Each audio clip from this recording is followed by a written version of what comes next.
ಮಲ್ಲಿಕಾರ್ಜುನ್ ಖರ್ಗೆ ಅವರು ದಲಿತರು RSS ಬಗ್ಗೆ ಕೇಳಬಾರ್ದು ಅನ್ನೋದು ಉದ್ದೇಶ ಬಿಜೆಪಿ ಉದ್ದೇಶ ಇಲ್ಲ. ನಾನು ದಲಿತರು ಅದ್ರ ಬಗ್ಗೆ ನಾನು ಮಾತಾಡೋದಿಲ್ಲ. ಅವ್ರು ಏನ್ ಬೇಕಾದ್ರೂ ಮಾತಾಡ್ಕೊಳ್ತಾರೆ, ನನಗೆ ಅದು ಸಂಬಂಧ ಇಲ್ಲ.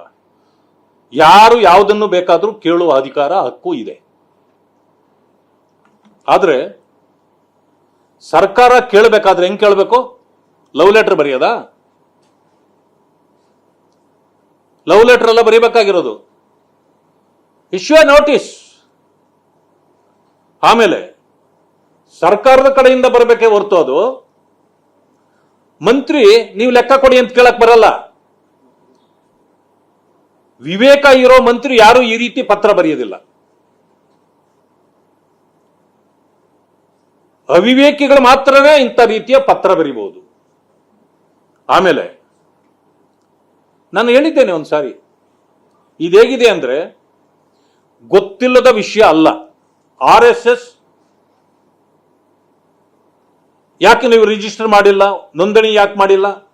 ಇದು ಲಕ್ಷಾಂತರ ಜನ ಕೇಳಿರೋ ಪ್ರಶ್ನೆ. ಇದು ಎಲ್ಲಕ್ಕೂ ಉತ್ತರ ಇರುವಾಗ ಮತ್ತೊಮ್ಮೆ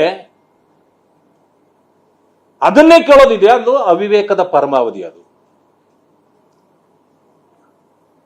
ನಿಮಗೇನಾದ್ರೂ ನಿರ್ದಿಷ್ಟವಾಗಿ ಕೇಳೋದಿದ್ರೆ ನೋಟಿಸ್ ಜಾರಿ ಮಾಡಿ, ಅವ್ರಿಗೆ ಉತ್ತರ ಕೋರ್ಟಲ್ಲಿ ಕೊಡ್ತಾರೆ. ಏನ್ ಸರ್ಕಾರಕ್ಕೆ ಇಲ್ಲಿ ತಂದು ಕೊಡ್ಬೇಕಾ ಯಾರಾದ್ರೂ? ನಾನೇನೋ ದೊಡ್ಡ ವೀರ ಶೂರ ಅಂತ ಅನ್ಸ್ಕೊಳ್ಬೇಕು. ಆಯ್ತಪ್ಪ, ನೀವು ಮಾತ್ರ ಹೋಮ್ ಮಿನಿಸ್ಟರ್ ಅಲ್ಲ, ಹಿಂದೆ ಅನೇಕರು ಹೋಮ್ ಮಿನಿಸ್ಟರ್ಗಳಿದ್ರು. ಯಾಕೆ ಅವ್ರು ಕೇಳಿಲ್ಲ? ಅವ್ರಿಗೇನು ಉತ್ತರ ಸಿಕ್ಕಿಲ್ಲ? ಅವ್ರ ತಂದೆಯವರೇ ಇದ್ರು, ಮಲ್ಲಿಕಾರ್ಜುನ್ ಖರ್ಗೆ ಸಾಹೇಬರೇ ಇದ್ರಲ್ಲ. ಯಾಕೆ ಅವ್ರಿಗೆ ಕೇಳೋ ತಾಕತ್ತಿರ್ಲಿಲ್ವಾ? ತಂದೆಯವರಿಗೆ ಕೇಳೋ ತಾಕತ್ತಿರ್ಲಿಲ್ಲ, ಅದಕ್ಕೆ ನಾನು ಕೇಳ್ತಿದ್ದೀನಿ ಅಂತಲ? ಅಥವಾ ನೆಹರೂರವ್ರ ಕಡೆಗೆ ನೆಹರೂರವ್ರಿಗೆ ಅಷ್ಟು ತಾಕತ್ತಿರ್ಲಿಲ್ಲ, ನನಗಿದೆ. ಇಂದಿರಾ ಗಾಂಧಿ ಅವ್ರಿಗೆ ತಾಕತ್ತಿರ್ಲಿಲ್ಲ, ಅದು ನನಗಿದೆ. ಸೋನಿಯಾ ಗಾಂಧಿ, ರಾಹುಲ್ ಗಾಂಧಿ ಅಥವಾ ರಾಜೀವ್ ಗಾಂಧಿ ಅವ್ರು ಯಾರಿಗೂ ತಾಕತ್ತಿರ್ಲಿಲ್ಲ, ಅದು ನನಗಿದೆ ಅಂತ ತೋರಿಸಿ ಕೊಟ್ಟಿದ್ದೀರಾ? ಅಂದ್ರೆ all Congress leaders have failed.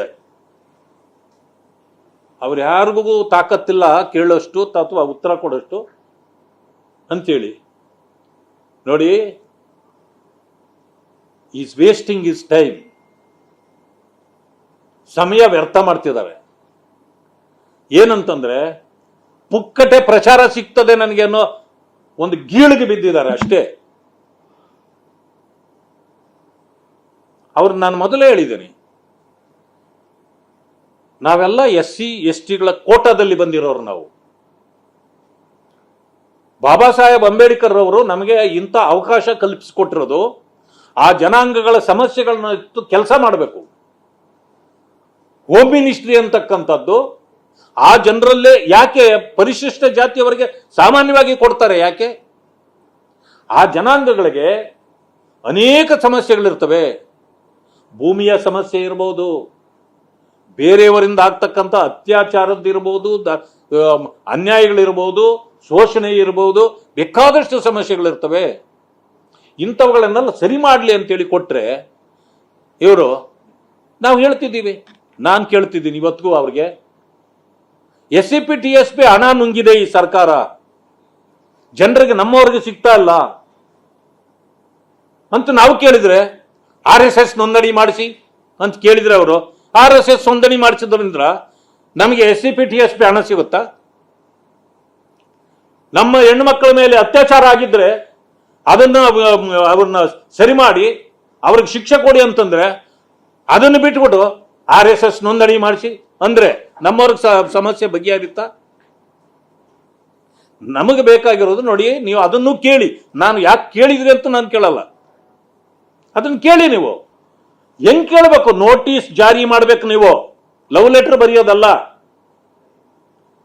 Love letter ಏನಕ್ಕೆ ಅಂತಂದ್ರೆ ನ್ಯಾಷನಲ್ ಟಿವಿಗಳಲ್ಲಿ, ಪೇಪರ್ಗಳಲ್ಲಿ, ಸ್ಟೇಟ್ ಮೀಡಿಯಾದಲ್ಲಿ ಹೆಡ್ಲೈನ್ಗಳು ಬರಕ್ ಮಾತ್ರ ನೀವು ಅದು ಮಾಡ್ತಾ ಇರೋದು. ಅದನ್ನು ಲೀಗಲ್ ಆಗಿ ನೀವು ಕೇಳಿ.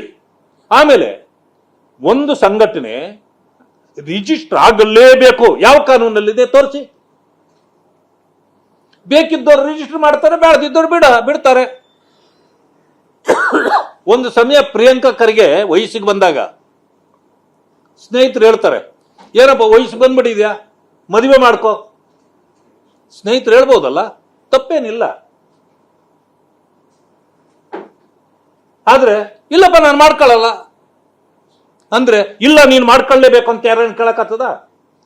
ಅವ್ರ ಇಷ್ಟ ಅಪ್ಪ. ಅದು ಕಂಪಲ್ಷನ್ಸ್ ಏನಾದ್ರೂ ಇದ್ರೆ ಸರಿ ಇದೆ. ಅದು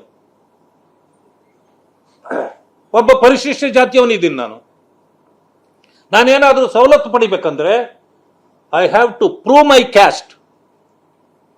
ನನಗೆ ಸಿಗೋ ಸವಲತ್ತು ಎಲ್ರಿಗೂ ಸಿಗಲ್ಲ. ಅದಕ್ಕೆ ಏನ್ ಮಾಡಬೇಕು? ಒಂದು SC ಸರ್ಟಿಫಿಕೇಟ್ ಬೇಕು ನನಗೆ. ನಾನು SC ಸರ್ಟಿಫಿಕೇಟ್ ತಗೊಂಡು ರಿಸರ್ವ್ ಕಾನ್ಸ್ಟಿಟ್ಯೂನ್ಸಿಯಲ್ಲಿ ಎಲೆಕ್ಷನ್ ನಿಲ್ಲಬೇಕಾದ್ರೆ SC ಸರ್ಟಿಫಿಕೇಟ್ ಹಾಕಿದ್ರೆ ಮಾತ್ರ ನಂದು ಊರ್ಜಿತ ಆಗೋದು. ನಾನು SC ಸರ್ಟಿಫಿಕೇಟ್ ತಗೊಳ್ಳೋದಿಲ್ಲ